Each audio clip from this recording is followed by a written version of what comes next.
आपका HT news बनेगा आपकी आवाज। पल पल के अपराधों से कराएंगे आपको रूबरू। नहीं होने देंगे किसी पे भी अत्याचार। हम हैं आपके साथ और देखते रहिए एचटी। नमस्कार दोस्तों, मैं विक्रम आपका स्वागत करता हूं एचटी न्यूज़ में। और जैसा कि हम हमेशा बताते हैं कि अगर आपके पास भी हो कोई समस्या तो हमें ज़रूर बताएं।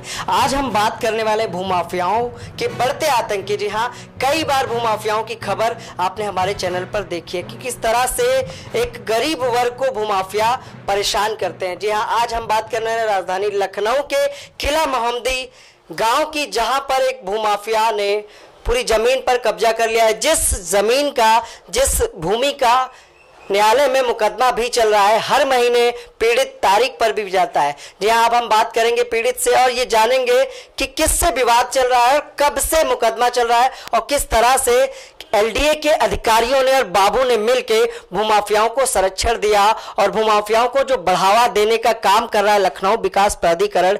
क्या उत्तर प्रदेश की सरकार और कानून उस पर लगाम लगाएगा या उनके उच्च अधिकारी उस पर लगाम लगाएंगे? आइए हम बात का सिलसिला शुरू करते हैं और जानते हैं पीड़ित से कि क्या हुआ था। अब देखिए ये क्या हो रहा है। योगी सरकार में मामला तो करीब 8 साल पुराना है, पर मुख्यमंत्री योगी के नाक के नीचे लखनऊ विकास प्राधिकरण के अधिकारियों ने ये क्या कर दिया। पीड़ित का मुकदमा चल रहा न्यायालय में और जमीन का दूसरे के नाम समायोजन कर दिया। भूमाफियाओं को खत्म करने की योगी सरकार की कसम, भूमाफियाओं से दिलाएंगे कमजोरों को न्याय, पर लखनऊ विकास प्राधिकरण ने कसम को ही कर दिया भस्म। HT news bureau. ये बताएं कि क्या नाम है आपका? हमारा नाम प्रेम है। प्रेम जी। पूरा नाम, पिता का नाम क्या है? स्वर्गीय प्यारेलाल जी। तो जो आप आरोप लगा रहे हैं जी, क्या हुआ था आपके साथ? मुकदमा चल रहा है? जमीन का केस चला 7 साल हो गए मेरा। 7 साल हो गए। जी। क्या खसरा संख्या है? 200 पर जमीन है? टोटल जमीन थी 1 बीघा 19,6 विश्वांसी। एलडीए ने जो मुआवजा दिया था 1 बीघा 10 विश्व का, उसमें से जमीन बच गई थी 9 विश्वा। तो उसमें हमारे बाप लोग 3 भाई थे, 3 विश्वा जमीन का हिस्सा आया था। उस जमीन पे हम लोग बना के रह रहे हैं। तो अनीता, ये भास्कर जी हैं, इनकी तो मुकदमा कब से चल रहा है? ये 7 साल हो गया। ठीक है। क्या नाम है उनका जिनसे मुकदमा चल रहा है? तेज बहादुर कुल भास्कर। ठीक है ना। तो ये हमारे हम उनके जाते थे मिस्त्रीगिरी करने के लिए। ठीक है ना। तो इन्होंने कहा कि आपका ज़मीन का लोन हम करवा देंगे। तो इन्होंने धोखे से मेरी ज़मीन की रजिस्ट्री इन्होंने लिखवा ली, करवा ली।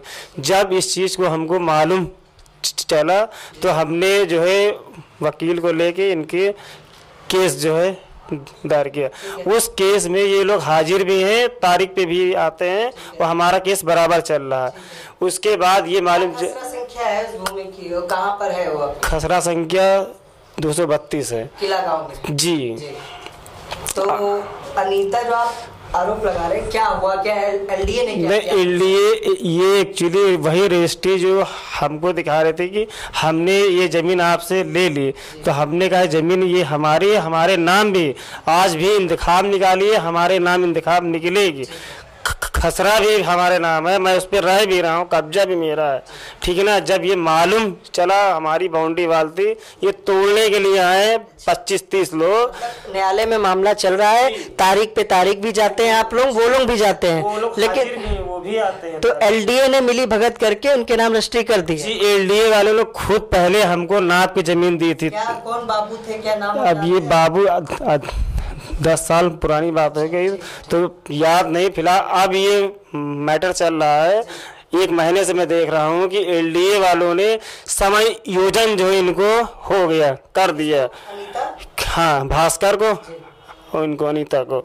अब ये हमको लग रहा है कि बोल रहे हैं कि ये प्लाट आपको तोड़ना पड़ेगा, आपको बाहर निकाल देंगे। अच्छा, कौन बोल रहा है? अनीता, जो भास्कर जी।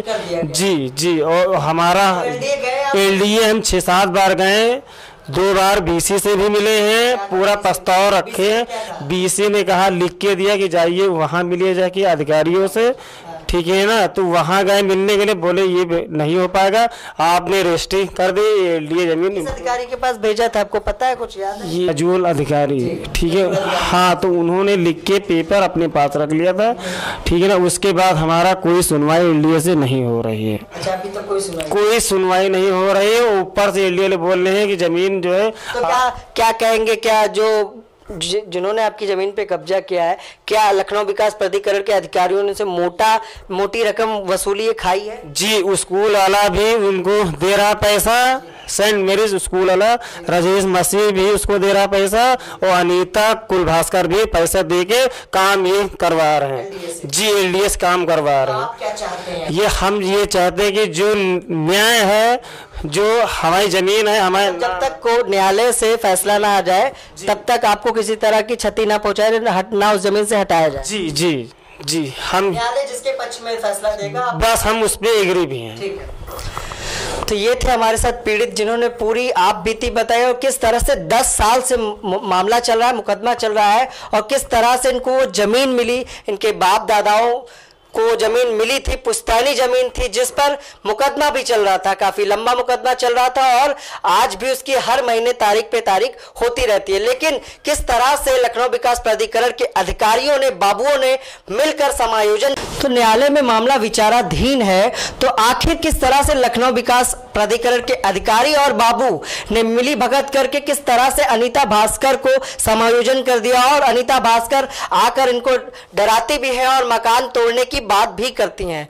तो क्या न्यायालय में चलते हुए मामले को क्या एलडीए लखनऊ विकास प्राधिकरण समायोजन कर सकता है? अभी पीड़ित से हम थोड़ी और भी बात करेंगे कि इस वक्त वो कहाँ रह रहा है, किस तरह से गुजर बसर कर रहा है। हाँ, क्या कहना चाहते हैं? उसी में हम मकान में बना के टीन से डाल के रह रहे हैं। एक गाय पाले हैं, 2 भाई हैं, और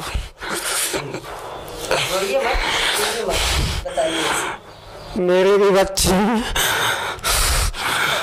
भाई के भी बच्चे। रहने की जगह नहीं है आपके पास, और जो आपकी जमीन है उस पे भी भूमाफियाओं की नजर जी। गड़ी है। ठीक है। तो देखा आपने कि किस तरह से पीड़ित अपना दर्द बताते बताते रोने भी लगा, क्योंकि परिवार बढ़ रहा है लेकिन जो जगह थी उसकी छीनने की नौबत आ गई है। और जबकि न्यायालय में मामला चल रहा है, लेकिन लखनऊ विकास प्राधिकरण के अधिकारियों को इतनी भूख है पैसे की कि एक गरीब की भूमि किस तरह से न्यायालय में विचाराधीन मामले पर भी उन्होंने समायोजन कर दिया। आखिर किस तरह से ये धांधली चलती रहेगी और क्या सरकारें उस पर लगाम लगाने में असक्षम होंगी? इन्होंने आला अधिकारी के पास भी जाके वार्ता की, बीसी के पास भी गए वार्ता के लिए, लेकिन बीसी ने भी उनको एक आश्वासन दे दिया कि ये काम हो जाएगा, और किसी अधिकारी के पास भी भेजा, लेकिन अभी तक उनके मामले में किसी तरह की कार्रवाई नहीं हुई और किसी तरह का भी एक्शन लखनऊ विकास प्राधिकरण के अधिकारियों द्वारा नहीं लिया गया है।